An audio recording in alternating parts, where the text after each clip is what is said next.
Hi అండి, welcome to my channel. ఈరోజు మనం హ్యాండ్ పఫ్ స్లీవ్ని ఎలా డిజైన్ చేయాలి, ఫస్ట్ ఎలా డ్రా చేయాలి ఏంటి అనేది ఈ వీడియో చూసేద్దామండి.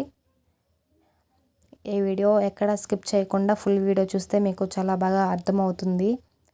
ఏమైనా డౌట్స్ వచ్చినా కూడా కామెంట్ బాక్స్లో కామెంట్ చేస్తే నేను రిప్లై ఇస్తానండి. మీ డౌట్ని క్లారిఫై చేస్తాను. నేను లైనింగ్ కటింగ్ చేయడం కటింగ్ చేసేది వీడియో తీయడం మర్చిపోయానండి. సో ఎలా ఏంటి అనేది, ఎలా మెజర్మెంట్ తీస్తాను అనేది మీకు మెజర్మెంట్తో ఎక్స్ప్లెయిన్ చేస్తాను. ఒక పావు ఇంచ్ అయితే నేను ఖర్చుకు మార్క్ చేస్తాను. పాప అది 14 ఇయర్స్ అండి పాపకి హ్యాండ్ స్లీవ్. సో నేను ఒక 10 ఇంచెస్ అనేది తీసుకున్నాను. చెంక దగ్గర ఒక 2.5 అనేది నేను డౌన్ తీసానండి. హ్యాండ్ సైజ్ అయితే ఒక 5 ఇంచెస్కి ఒక మార్క్ చేసుకున్నాను.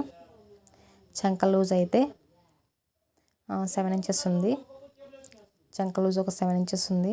సో 7 ఇంచెస్కి ఒక మార్క్ చేసుకున్నాను. ఆ 7 ఇంచెస్ని 5 ఇంచెస్ని ఇటు మార్క్స్ని ఒక లైన్గా డ్రా చేస్తున్నాను. ఎందుకు అంటే కుట్టు వేయడానికి మనకి గుర్తుంటుందండి. చాలా నీట్గా కూడా వేసేయచ్చు దాని మీదే. హ్యాండ్ పఫ్ అయితే ఒక 3 ఇంచెస్ తీసుకుంటున్నాను. 2.5 కూడా తీయచ్చండి. కాకపోతే నేను పఫ్ చాలా బాగా వస్తుందని, పఫ్గా రావాలని ఒక 3 ఇంచెస్ తీసుకున్నాను. విత్ అయితే 2.5 తీసాను. సో ఇప్పుడు నార్మల్ హ్యాండ్ ఎలా కట్ చేస్తామో సో అట్లనే డ్రా చేసుకొని కట్ చేసేసుకోవాలి. మనం విత్ అయితే 2.5 తీసాం కదా, సో అక్కడికే ఒక చిన్న టక్స్ అనేది పెట్టుకోవాలి. ఫ్రిల్స్ కోసం అండి ఇది. నేను 3 ఇంచెస్ తీసాను కాబట్టి నాకు 5 or 6 వచ్చేలా వస్తాయండి నాకు ఫ్రిల్స్. అంతే అండి, కటింగ్ అయిపోయింది. మెయిన్ క్లాత్ కూడా కటింగ్ అయిపోయింది. ఇప్పుడు ఎలా కుట్టాలి ఏంటి అనేది వీడియో చూద్దామండి.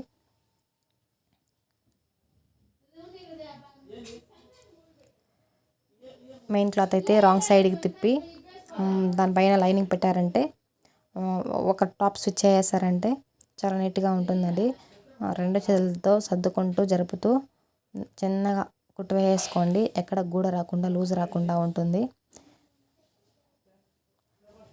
ఇప్పుడు ఎక్స్ట్రా క్లాత్ ఉంటే ఎక్స్ట్రా పీస్ని కూడా కట్ చేసుకోవాలి. చాలా నీట్గా ఫినిషింగ్ ఉంటుంది.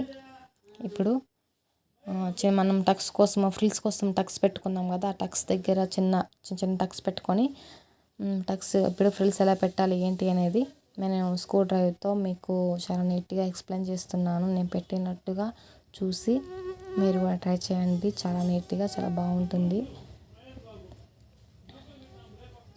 అంతేనండి, పఫ్ అయితే ఫ్రిల్స్ రెడీ అయిపోయింది. చూడండి పఫ్ చూడండి ఎంత బాగా వచ్చిందో, ఎంత పఫ్గా వచ్చిందో. హ్యాండ్ అయితే అయిపోయింది. ఇప్పుడు పైపింగ్ ఎలా వేయాలి ఏంటి అనేది చూద్దామండి. పైపింగ్ అయితే స్ట్రైట్ పీసే అవసరం లేదండి. క్రాస్ పీస్ అయినా తీయచ్చు, స్ట్రైట్ పీస్తో అయినా పెట్టచ్చండి పైపింగ్ ఎలా ఏంటి అనేది. సో నేనైతే స్ట్రైట్ పీస్తోనే తీస్తున్నాను. ఒక పావు ఇంచుతో ఖర్చు మళ్ళించుకొని కుట్టానండి. ఇప్పుడు హ్యాండ్ స్లీవ్కి పైపింగ్ క్లాత్కి ఒక పావు ఇంచుతో నేను కుట్టు వేసేస్తున్నాను, అటాచ్ చేస్తున్నాను. ఇప్పుడు నేను 12వ నెంబర్ పైపింగ్ థ్రెడ్ని తీసుకున్నానండి. ఈ థ్రెడ్ అయితే చాలా నీట్గా ఉంటుంది, సన్నగా వస్తుంది, చూడడానికి చాలా లుక్ బాగుంటుందని 12వ నెంబర్ తీసుకున్నాను. మనం పైపింగ్ వేసేటప్పుడు మనం అటాచ్ చేస్తాం కదా, పీస్ ఉంటుంది కదా, హాఫ్ పార్ట్ నేను లైట్ గోల్డ్ వాడాను, కలర్ కాంబినేషన్ బాగుందని. సో అది మనము టైట్గా లాగకూడదు. థ్రెడ్ అయితే మనం టైట్గా లాగుతూ ఫిట్టింగ్గా పట్టుకొని చాలా నీట్గా కుట్టుకోవచ్చు. బ్యాక్ సైడ్ ఒక టాప్ స్టిచ్ వేస్తున్నాను. రైట్ సైడ్ చూడడానికి ఫినిషింగ్ చాలా నీట్గా ఉంటుంది, బాగుంటుందని. ఇప్పుడు ఎక్స్ట్రా పీస్ని కూడా కట్ చేస్తానండి సైడ్స్ ఉన్న.